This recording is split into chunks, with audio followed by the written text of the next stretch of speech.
नमस्कार, खबरें खेती में आपका स्वागत है। मैं हूं रूपम। आइए एक नजर डालते हैं कि क्या है खास आज कृषि समाचार में। पॉपुलर की खेती से बदल सकते हैं किसान भाइयों की तकदीर। गर्मियों में सब्जी की खेती के लिए बेहतर तकनीक है मल्चिंग, और बायोफ्लॉक विधि से मछली पालन पंकज के लिए साबित हुआ वरदान। कम लागत में अच्छा मुनाफा देने वाली ग्रामीण व्यवसायों में मछली पालन काफी प्रचलित है। अब किसान खेती के साथ साथ तालाब बनवाकर मछली पालन भी कर रहे हैं, जिससे आमदनी तो बढ़ी रही है और साथ ही गांव में रोजगार के अवसर भी बढ़ते जा रहे हैं। राज्य सरकार भी नीली क्रांति को बढ़ावा देने के लिए मछली पालकों के लिए कई तरह की योजनाएं चला रही है। इसी कड़ी में तालाब की मेड़ पर बोरिंग एवं पंप सेट के निर्माण पर सरकार सब्सिडी मुहैया भी करा रही है। इस योजना का लाभ लेने के लिए लाभुकों के पास 1 एकड़ का 1/4 जमीन होना अति आवश्यक है। सालों भर पानी उसमें उपलब्ध रहे, इसके लिए तालाब के मेड़ पर भिंडा पर बोरिंग पंप सेट अधिस्थापन योजना है। इसके लिए तालाब लाभुक के पास मिनिमम 0.25 एकड़ का वाटर एरिया होना चाहिए, जल क्षेत्र होना चाहिए। उसको हम लोगों ने सिलेक्ट किया है। पारंपरिक फसलों से इतर किसान बागवानी फसलों से भी लाखों रुपए कमा सकते हैं। हाल ही के वर्षों में पॉपुलर पेड़ की खेती का चलन काफी बढ़ गया है। इसकी मांग केवल देश ही नहीं बल्कि विदेशों में भी रहती है। इस पेड़ की लकड़ी बाजार में महंगे दामों पर बिकती है। क्षितिज, रोहिणी, अरब लक्ष्मी एवं खुशी पॉपुलर के ही उन्नत प्रभेद माने जाते हैं, और पौधे कृषि तकनीकी यानी कृषि वानिकी के लिए बेहद उपयोगी साबित होता है। किसान इन किस्मों से पेड़ अगर लगाते हैं तो पेड़ में तकरीबन 8 से 10 हजार रुपए का मुनाफा कमा सकते हैं। किसान भाइयों, गर्मियों के मौसम में अगर मल्चिंग तकनीक से सब्जियों की खेती की जाए तो खरपतवार एवं कीट व्याधियों से फसलों की सुरक्षा आसान हो जाती है। साथ ही सब्जी की खेती में बार बार पटवन की भी जरूरत नहीं पड़ती है। पटवन के लिए पानी की किल्लत के बीच प्लास्टिक मल्चिंग सब्जी या बागवानी फसल उत्पादन की एक ऐसी तकनीक है जिसमें बार बार सिंचाई की जरूरत नहीं होती है। अनचाहे खरपतवार से भी फसल की हिफाजत हो जाती है। मल्चिंग तकनीक में खेत में लगे पौधों को चारों तरफ से बेहद पतली प्लास्टिक कवर द्वारा ही सही तरीके से ढक दी जाती है। इस तकनीक से मिट्टी की नमी बरकरार रहती है, पौधों की वृद्धि के लिए अनुकूल वातावरण भी बनता है, मिट्टी का कटाव नहीं होता है और पौधों की जड़ों का विकास काफी अच्छी तरह हो जाता है। मल्चिंग तकनीक में प्रयोग किया गया प्लास्टिक 6 से 7 महीने बाद खुद ब खुद मिट्टी में मिल जाता है, जिससे प्रदूषण का भी खतरा नहीं रहता है। कृषक बंधुओं, परवल में 2 तरह की प्रजातियां होती है। एक क्षेत्रीय प्रजाति जिसमें बिहार शरीफ, डंडाली, कल्याणी, जबकि दूसरी उन्नतशील प्रजातियां जिनमें FP1, FP3, HP1 आदि मानी जाती है। आजकल कृषि वैज्ञानिकों ने परवल की नवीनतम किस्मों भी विकसित कर ली है, जिसमें नरेंद्र परवल 260, 307, 601 एवं 604 है। इसलिए किसान भाई, आप इन्हीं उन्नत प्रभेदों को अपनाकर खेती करते हैं तो आपको बढ़िया उत्पादन तो मिलेगा ही, जिससे आपकी आर्थिक स्थिति भी काफी सबल होगी।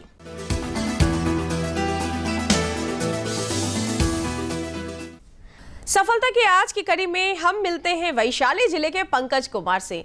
पंकज पेशे से एक सॉफ्टवेयर इंजीनियर है, लेकिन जब इन्हें कहीं नौकरी नहीं मिली तो इन्होंने खेती की तरफ रुख मोड़ लिया और आज एक सफल किसान बनकर अपने जिले का नाम रोशन कर रहे हैं। हाजीपुर के दयालपुर ग्राम निवासी पंकज सॉफ्टवेयर इंजीनियर हैं। कोरोना से पहले पंकज नौकरी किया करते थे। कोरोना काल में नौकरी छिन जाने के बाद जब वे अपने घर पहुंचे तो उनके पास करने को कुछ भी नहीं था, लिहाजा उन्होंने बायोफ्लॉक तकनीक से मत्स्य पालन शुरू किया। उनका यह आइडिया चल निकला और आज वे घर बैठे ही लाखों रुपए कमा रहे हैं। आत्मनिर्भरता का बेहतरीन उदाहरण प्रस्तुत कर पंकज ने न सिर्फ अपने घर पर बल्कि राज्य के कई जिलों में यूनिट स्थापित किया है। आज पंकज के पास 45 टैंक के जरिए लाखों रुपए की कमाई हो रही है। बेसिकली मेरे जो टैंक में है मछली का मैं टाइप बताया था, जैसे सिंघी है जो कि बहुत हाई वैल्यू मछली और बहुत ही बढ़िया बॉडी के लिए, कॉमन कार्प है, जयंती रेहू है, देसी मांगूर है, वियतनामी कोई है। इतने कल्चर का मैं पालन करता हूँ मछलियों का और लोगों को हम देते भी हैं। अब आइए एक नजर डालते हैं मंडी के ताजा भाव पर। अब एक नजर राजधानी के थोक सब्जी मंडी में और जानते हैं आलू और प्याज के ताजा भाव। लाल आलू 1900 रुपए प्रति क्विंटल, उजला आलू 1800 रुपए प्रति क्विंटल, प्याज 2000 से 2200 रुपए प्रति क्विंटल। और कैसा रहेगा अगले 24 घंटे में राजधानी पटना का तापमान? एक नजर मौसम के मिजाज पर। राज्य के अधिकांश हिस्सों में सुबह के समय मौसम साफ रहेगा, लेकिन दिन ढलने के साथ ही मौसम करवट लेगा और बारिश भी होगी। मौसम विभाग के माने तो अगले 24 घंटे में राजधानी पटना का अधिकतम तापमान 42 डिग्री सेल्सियस और न्यूनतम तापमान 31 डिग्री सेल्सियस बने रहने की संभावना है। कृषि समाचार के द्वारा अभी आपने कृषि जगत में हो रही गतिविधियों की जानकारी ली। यहाँ पर रुकेंगे एक छोटे से विराम के लिए। आप कहीं मत जाइएगा, हम जल्द होंगे हाजिर। मधु क्रांति, एक नए युग का आगाज। मधु क्रांति विकास के नए रास्ते खोल रही है, मधुमक्खी पालकों के जीवन स्तर को बेहतर बना रही है, साथ ही पूरी दुनिया में शहद के क्षेत्र में भारत को एक नई पहचान दिला रही है।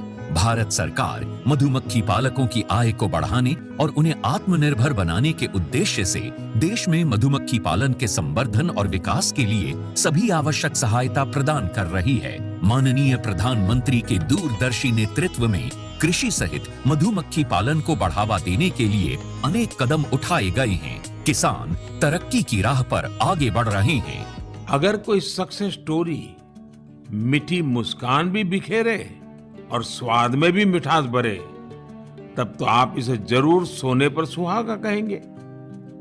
हमारे किसान इन दिनों शहद के उत्पादन में ऐसा ही कमाल कर रहे हैं। शहद की मिठास हमारे किसानों का जीवन भी बदल रही है, उनकी आय भी बढ़ा रही है। मधुमक्खियां न सिर्फ शहद देती हैं, बल्कि पर्यावरण और कृषि के लिए भी आवश्यक हैं।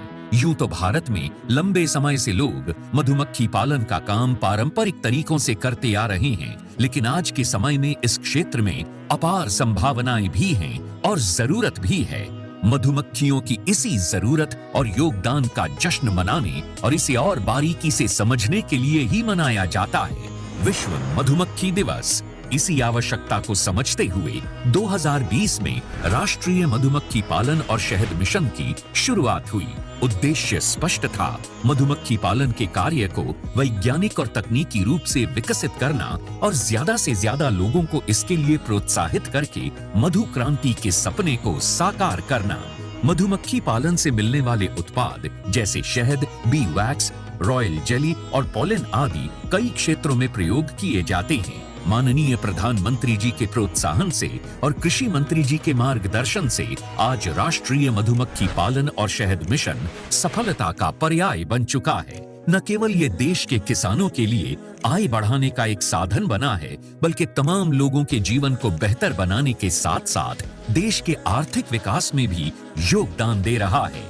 2013-14 से 2021-22 तक शहद का उत्पादन 76,000 मीट्रिक टन से बढ़कर 2021-22 में 1,33,000 मीट्रिक टन से अधिक हुआ। शहद का निर्यात 28,000 मीट्रिक टन से बढ़कर 74,000 मीट्रिक टन से अधिक हुआ।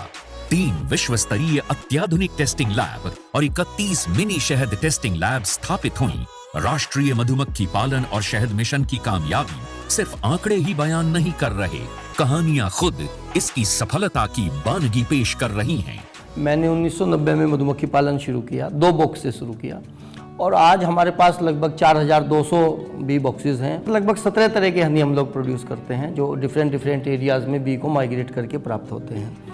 इसके अलावा जितने बी बॉक्सेस मैन्युफैक्चरिंग यूनिट है हमारे पास, वैक्सीट मैन्युफैक्चरिंग यूनिट है, 20 मीट्रिक टन पर डे का हनी प्रोसेसिंग प्लांट है। आज हमारा जो उत्पादन है वो 1 लाख केजी लगभग एनुअली हम लोग प्रोड्यूस करते हैं। यमुनानगर के सुभाष काम्बोज मधुमक्खी पालन के अपने काम के चलते आज देश भर में जाने जा रहे हैं। सुभाष जी ने वैज्ञानिक तरीके से मधुमक्खी पालन का प्रशिक्षण लिया। इसके बाद उन्होंने केवल 6 बॉक्स के साथ अपना काम शुरू किया था। मैंने सिर्फ अपने पोलिनेशन के लिए और शहद खाने के पर्पज से ये बॉक्स रखे थे। जब मैंने देखा कि मधुमक्खियां भी बढ़ रही हैं और हमें शहद भी मिल रहा है, तो मैंने फिर प्रोफेशनल तौर पे इसी काम को ही करने की सोची और आज की तारीख में मैं लगभग 1500 बॉक्स पे मधुमक्खी पालन कर रहा हूँ। ज्यादा से ज्यादा लोग इस मिशन का हिस्सा बन रहे हैं। इतना ही नहीं, ये मिशन नारी शक्ति को और अधिक सशक्त बनाने में भी बड़ा योगदान दे रहा है। अभी तक महिलाओं के 164 स्वयं सहायता समूहों को इससे जोड़ा जा चुका है। इसी तरह मधु क्रांति पोर्टल पर अभी तक लगभग 13,000 से अधिक मधुमक्खी पालक और 21 लाख मधुमक्खियों की कॉलोनीज रजिस्टर हो चुकी हैं। आज भारत प्राकृतिक शहद का 6ठा सबसे बड़ा निर्यातक है। भारत मधुमक्खी पालन और शहद उत्पादन के क्षेत्र में सारी दुनिया के लिए एक मिसाल के तौर पर उभर कर सामने आ रहा है। मधु क्रांति आए और रोजगार के अवसर बढ़ाए। कार्यक्रम में आपका एक बार फिर से स्वागत है। आप देख रहे हैं कृषि दर्शन। किसान भाइयों, प्राकृतिक खेती जो कि खेती करने की एक पुरानी पद्धति है, अभी के समय की ज़रूरत बन चुकी है। जैसा कि नाम से ही स्पष्ट है, यह खेती पूरी तरीके से प्राकृतिक तरीकों पर आधारित है, जिसमें प्रकृति और पर्यावरण को संतुलित रखते हुए खेती की जाती है। प्राकृतिक खेती मानव स्वास्थ्य और पर्यावरण संरक्षण दोनों के लिए ज़रूरी है। इसके साथ ही यह खेती करने का एक ऐसा तरीका है जो मृदा के स्वास्थ्य को बनाए रखता है, उसकी उपजाऊ क्षमता को बढ़ाता है, जिससे अच्छी फसल उत्पादन मिलती है और किसानों को इसका फ़ायदा होता है। इसके महत्व के बारे में आइए पूरी तरीके से समझते हैं विशेषज्ञ राजीव कुमार से। किसान भाइयों नमस्कार, कृषि दर्शन कार्यक्रम में आपका स्वागत है।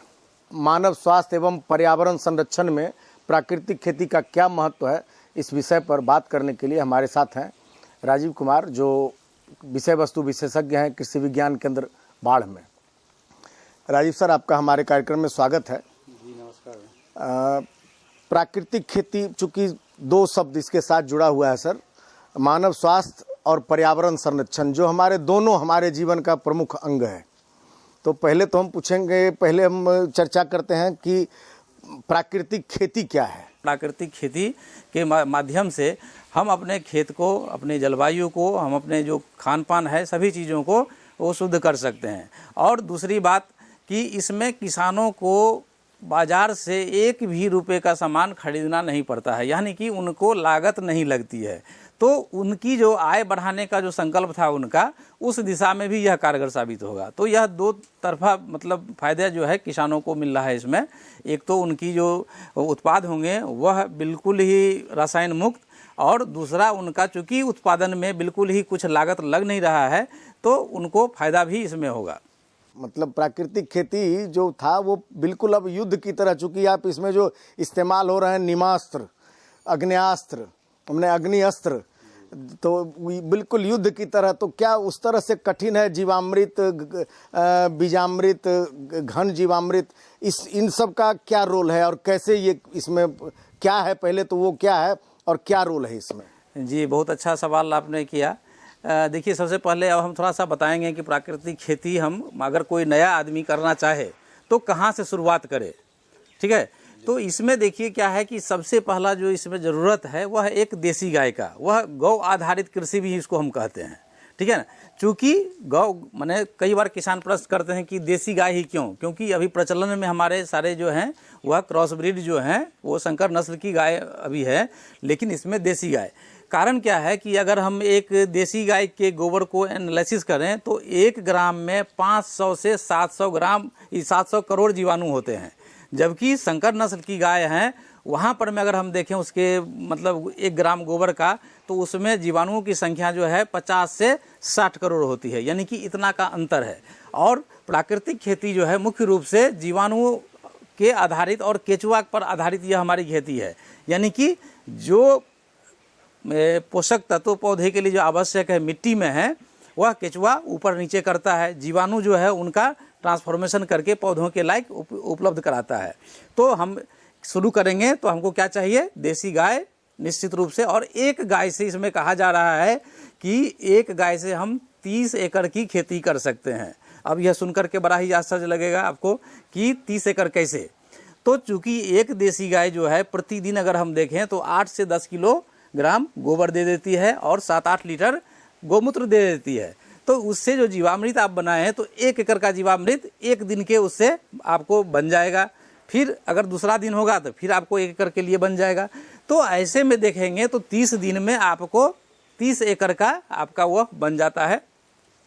और उसका जब आपको जीवामृत का उपयोग ना हो तो वैसे समय में हम उसके गोबर से घन जीवामृत बना लेते हैं। तो घन जीवामृत आप जैसा कि देख रहे हैं यहाँ पर में, वह क्या है कि इसको अगर हम खेत में डालते हैं तो यह भी एक बैक्टीरिया के कल्चर के साथ जाता है और वह जीवाणुओं की संख्या जो है आपके खेत में बढ़ाने का काम करता है। 1-2 साल हमें यह ज़्यादा देना पड़ेगा, उसके बाद में पुनः यह कम मात्रा मतलब 1 कुंटल प्रति एकड़ भी देंगे तो आपका काफ़ी अच्छा काम करेगा यह। अच्छा, जीवामृत, बीजामृत, इसके बाद हम इसमें जो और उपयोग किस तरह से उसका उपयोग किया जाए, कैसे उसको हम उस यूज में लाएं, इसकी चर्चा इसमें बहुत ज़रूरी हो जाती है। जी बहुत बहुत धन्यवाद। जैसा कि अभी आप यह कह रहे हैं कि इसका प्रयोग, तो सर्वप्रथम जो हमें अगर नया खेत है, क्योंकि कई चीज़ें हैं सर, नीमास्त्र, अग्नियास्त्र, तो उसके बारे में भी, हाँ उसके बारे में चर्चा करते हैं। तो अगर हम नए अगर किसान हैं और करना चाह रहे हैं तो सबसे पहले हमको क्या करना है कि देसी गाय रखना है, उसके गोबर से हम घन जीवामृत और जीवामृत बना लेंगे। और बुआई के पूर्व घन जीवामृत का प्रयोग, जैसे हम कहते हैं ना कि DAP डालते हैं खेत में, उस तरह से घन जीवामृत बुआई के पहले डालना है खेत में। अब अपने फसल की आप बुआई कर लीजिए। बुआई के बाद हमको 25 से 30 दिन के अंतराल पर में हमको जीवामृत जो बनाएंगे, जीवामृत बनाना बहुत ही आसान है। आप देखेंगे कि यहाँ पर में जीवामृत का लिखा हुआ है, देखिए कि 200 लीटर का इसमें आप क्षमता का जो है सो प्लास्टिक एक ड्रम लेना है। उसमें देसी गाय का गोबर जो है 8 से 10 किलोग्राम लेना है, देसी गाय का मूत्र जो है 5 लीटर लेना है, गुड़ 1.5 से 2 किलो और बेसन भी 1.5 से 2 किलो लेना है। और किसी ऐसे पेड़ के नीचे की मिट्टी जहाँ पर आप जो है सो कोई रसायन का व्यवहार न करते हों, वहाँ से आधा किलो मिट्टी ले आइए। अब सभी को मिला करके हम छोड़ देंगे और प्रतिदिन उसको डंडे से चलाना है। 8 दिन में वह जो जीवामृत है वह आपका तैयार हो गया। अब आप उसको अपने खेत में या तो स्प्रे कर सकते हैं, या फिर अगर धान की खेत है और सिंचाई चलाते हैं तो सिंचाई देने वक्त में जहाँ पर में आपका पानी खेत में पूरे खेत में बह रहा है तो वहाँ पर में धीरे धीरे डालेंगे तो वह क्या होगा, जीवामृत पूरे खेत में बराबर से चला जाएगा। तो मुख्य रूप से हमको यही 2 चीज़ का व्यवहार करना है जिससे हमारा फसल का जो है उत्पादन अच्छा हो जाएगा। अब रही बात जो चर्चा कर रहे थे आप कि नीमास्त्र की, ठीक है, या ब्रह्मास्त्र की, यह क्या है, कुछ पौध संरक्षण के उपाय हैं जो भी, यानी कि अगर प्राकृतिक खेती कर रहे हैं तो पोषक तत्व तो हमने पूरा कर लिया, किससे, पोषक तत्व पूरा कर लिया जीवामृत घन जीवामृत से। लेकिन जब पौध संरक्षण की बात आती है तो वहाँ भी हमें ऐसा न हो कि यह तो कर लिया और उधर में रासायनिक दवा का प्रयोग कर दिए, नहीं। उसके लिए नीमास्त्र 5 केजी नीम का पत्ता लीजिए, 5 लीटर गोमूत्र लीजिए और उसको 24 से 48 घंटा तक उसको माने एक ये में दे करके छोड़ दीजिए और फिर उसको छान करके अब उसका व्यवहार जब स्प्रे करेंगे तो आपके जितने भी कीट पतंग हैं उनसे मुक्ति मिल जाती है। तो इस प्रकार देखेंगे कि आपका जो उत्पाद होगा वह अधिक मूल्य पर भी बिकेगा अगर किसान एकत्रित होकर के इस काम को करें। तो चूँकि यह उत्पाद आपका बिल्कुल रसायन मुक्त है तो अच्छा जो बाजार मूल्य भी उसका जी। प्राकृतिक खेती पर इतनी अच्छी जानकारी देने के लिए राजीव जी बहुत बहुत धन्यवाद। और किसान भाइयों, हम फिर मिलते हैं एक नए कार्यक्रम, नए विशेषज्ञ के साथ। नमस्कार। अभी आपने प्राकृतिक खेती के महत्व और लाभ के बारे में जाना। आइए अब बात करते हैं कार्यक्रम के अगले विषय के बारे में, जो कि है कद्दू वर्गीय सब्जियों की खेती। पहले के तुलना में हमारे किसान भाई अब कम वक्त में अधिक मुनाफा देने वाली फसलों की खेती पर जोर दे रहे हैं। कद्दू भी एक ऐसी ही फसल है जिसे आजकल वर्ष भर उगाया जाने लगा है। पौष्टिकता से भरपूर कद्दू की खेती गर्मियों में करना अच्छा माना जाता है। इसे करने से हमारे किसान भाई कम समय में अधिक मुनाफा ले सकते हैं। इस विषय पर आइए और जानकारी लेते हैं विशेषज्ञ अभिषेक प्रताप सिंह से। किसान भाइयों नमस्कार। कृषि दर्शन कार्यक्रम में आपका स्वागत है।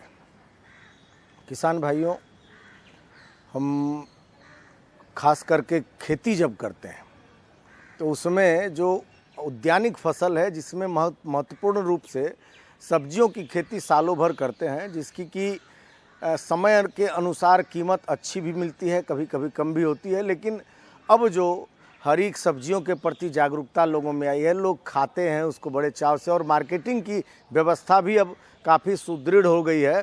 जिस तरह से हमारे यहाँ सड़कें बनी या जो भी विकास हुआ, विकास का विस्तार हुआ, तो अब इसमें सब्जियों की खेती में तकनीक की ज़रूरत सबसे अधिक होती है। खरीफ मौसम दस्तक दे रहा है। कद्दू वर्गीय सब्जियां, जो लत्तर वाली सब्जियां हैं, उनकी खेती कैसे की जाए खरीफ मौसम में, इस विषय पर हमारे साथ बात करने के लिए मौजूद हैं कृषि विज्ञान केंद्र समस्तीपुर लादा के वरीय वैज्ञानिक सह प्रधान डॉक्टर अभिषेक प्रताप सिंह। डॉक्टर साहब, आपका हमारे कार्यक्रम में स्वागत है। सर, खरीफ में जब हम, चूँकि लत्तर वाली जो सब्जियां हैं वो बहुत संवेदनशील होती है, चाहे वो खरीफ में हो, रबी में हो या गर्मा हो, तो खरीफ में जो सब्जियां हम लेते हैं, लत्तर वाली सब्जियां, उसमें क्या क्या समस्याएं आ सकती हैं? देखिए, खरीफ में ज़्यादा बारिश होने के कारण बारिश के प्रति यह सब्जियां जो है हमारी उतना सहनशील नहीं होती हैं। तो किसान भाइयों को सबसे पहले इस बात का ध्यान देना चाहिए कि हम जहां पे खरीफ में लत्तर वाली सब्जी लगाने जा रहे हैं वहां पे हमारा जल जमाव ना होता हो, और खरपतवार की समस्या खरीफ में बहुत ज़्यादा आता है। तो इससे बचने के लिए खेत को तो खरपतवार से मुक्त रखना ही चाहिए, और प्रयास करना चाहिए किसान भाइयों को कि हम अगर मल्चिंग कर दें लगाने के बाद, तभी हमारा खरीफ वाली में लत्तर वाली सब्जियों में बहुत हद तक हम अच्छा काम कर सकते हैं। मल्चिंग की क्या विधि है सर? कैसे मल्चिंग हम दो प्रकार से करते हैं। एक हम ऑर्गेनिक मल्च से करते हैं और दूसरा एक इनऑर्गेनिक मल्च। तो ऑर्गेनिक मल्च में जो हमारे पास फसल अवशेष, चाहे पुआल का है, चाहे और भी जो फसलों के अवशेष हैं, उसको फसल लगाने के बाद अगर हम ज़मीन पर डाल देते हैं तो खरपतवार की समस्या से छुटकारा मिल जाता है, और सब्जी की फसल का बढ़वार भी अच्छा होता है, और मतलब उसमें कई सारा जो है फ़ायदे देखने को मिलता है। इनऑर्गेनिक में हम प्लास्टिक मल्च की बात करते हैं। तो प्लास्टिक मल्च बहुत सारा बाज़ार में है। जैसे सब्जी की अगर हम बात करते हैं तो खासतौर से इसमें 50 माइक्रोन का जो प्लास्टिक शीट होता है उसको हम मल्चिंग करते हैं। इससे हमारा नमी जो है, हालांकि बरसात में नमी होता ही है, और इसके अलावा खरपतवार से भी, इससे प्लास्टिक मल्च से भी काफ़ी हद तक छुटकारा मिल जाता है खरपतवारों से। सर, अब हम आते हैं इसके बाद कि जो खेत की तैयारी, जैसे आपने कहा खरपतवार नियंत्रण पहले कर देना चाहिए। अब इसमें सबसे पहले अच्छी नस्ल होनी चाहिए, उसके बाद खेत का चयन, कैसी ज़मीन होनी चाहिए, मिट्टी का प्रकार क्या होना चाहिए, तो किस तरह से इसको अब इसकी जानकारी हमें सर ज़रा दिया जाए। देखिए, इसमें मुख्य रूप से हम खेत की तैयारी के लिए जो है सबसे पहले तो खेत में ऑर्गेनिक मैटर का ज़्यादा मात्रा होना चाहिए। इसमें हम गोबर की खाद या वर्मी कंपोस्ट अथवा कंपोस्ट का प्रयोग हम ज़्यादा मात्रा में करते हैं। अगर हम प्रति हेक्टेयर की बात करें तो कम से कम 300 कुंटल गोबर की सड़ी हुई खाद बुआई के 10 से 15 दिन पहले खेत में मिला देना चाहिए। और उसके बाद से ऐसा खेत होना चाहिए कि उस खेत में हम खरपतवार से मुक्त होना चाहिए कि अगर खेत में खरपतवार है तो उसकी निराई गुड़ाई करके खरपतवारों को हटा लेना चाहिए। और हम जब बरसात में सब्ज़ी लगाने जा रहे हैं, लत्तर वाली सब्ज़ी, तो हम बेड बना करके सब्ज़ी लगाते हैं। और लत्तर वाली सब्ज़ी में हम जो भी सब्ज़ी, चाहे लौकी है, चाहे कद्दू है, चाहे नेनुआ है, चाहे तुरई है, इन सब का दूरी हम 2.5 मीटर लाइन से लाइन और पौधे से पौधे का दूरी 2 मीटर रखते हैं। और जब बेड बना करके लगाते हैं तो जो इसमें अनावश्यक रूप से जो बरसात का ज़्यादा पानी होता है तो जो दोनों बेड के बीच का जो रास्ता होता है वहाँ से पानी भी निकल जाता है। इन बातों का ध्यान देना चाहिए। और दूसरा चीज़ कि सब्जी की फसल में मुख्य रूप से बीजों का चयन का होता है। अगर हम अच्छी किस्म का बीज लगाते हैं तो हमारा पैदावार वैसे ही अच्छा होता है। अब इसमें मुख्य रूप से अगर हम लौकी की बात करते हैं तो लौकी में पूसा नवीन है, पूसा विशेष है, बहुत सारी वैरायटी है जो हमारे पब्लिक सेक्टर का है, उसको किसान भाई लगा सकते हैं जलवायु के लिए। जी बिल्कुल सर, रबी में या गर्मा में हम कोई भी ज़मीन, जहाँ ज़मीन जो खाली मिलता है या जो उपजाऊ है उसमें हम लगा देते हैं, लेकिन खरीफ में तो इसको ध्यान रखना होगा, चूँकि निचली ज़मीन है, बीच वाली मध्यम ज़मीन है, ऊपर वाली ज़मीन है, तो ये किस तरह के ज़मीन में खरीफ में होना चाहिए? देखिए, सब्जी की खेती के लिए मुख्य रूप से बलुई दोमट मिट्टी काफ़ी उपयुक्त मानी जाती है, और जिसमें जल निकास का अच्छा सुविधा हो। और जो भी हम सब्जी लगाएंगे उसमें इस बात का विशेष ध्यान देना चाहिए कि मतलब पानी निकलने का, अगर पानी निकलने का व्यवस्था अगर वहाँ नहीं है तो वहाँ पे एक खेत के चारों तरफ से एक नाला बना देना चाहिए, ताकि उस नाले से पानी अनावश्यक रूप से पानी बाहर निकल जाए। अगर पानी खेत में रहेगा तो 24 घंटे के अंदर सब्जी का पौधा हमारा सूख जाता है। इन बातों को किसान भाइयों को ज़रूर ध्यान रखना चाहिए। हमारे यहाँ के बिहार के किसानों के लिए क्या संदेश देना चाहेंगे खरीफ मौसम में, कि ताकि जो किसान सब्जी खेती से जुड़ना चाहते हैं उनको फ़ायदा हो, या वो नए किसान इसके साथ जुड़ें? देखिए, बरसात में जो सब्जी की खेती जो है उसमें किसान भाइयों को मुख्य रूप से इस बात का भी ध्यान देना चाहिए कि जो भी हम फसल लगा रहे हैं लत्तर वाली सब्जी, उसको ज़मीन पे नहीं फैलाना चाहिए, उसको अलान बनाना चाहिए। क्योंकि ज़मीन पर जब सब्जी का फल अगर टकराएगा तो फल पीला हो जाता है और उसका बाज़ार भाव नहीं मिलता है। एक तो इस बात का ध्यान देना चाहिए, और दूसरा चीज़ की ध्यान देना चाहिए कि अगर खेत में किन्हीं कारणों से खरपतवार की संख्या ज़्यादा हो रही है तो खरपतवार को खेत से मुक्त रखना चाहिए, और बरसात में जल निकासी की व्यवस्था अवश्य करना चाहिए। क्योंकि बिना पानी निकासी के हम सब्जी की फसल से अच्छा उत्पादन का कामना नहीं कर सकते हैं। इन सब बातों को ध्यान रखते हुए किसान भाइयों को करना चाहिए।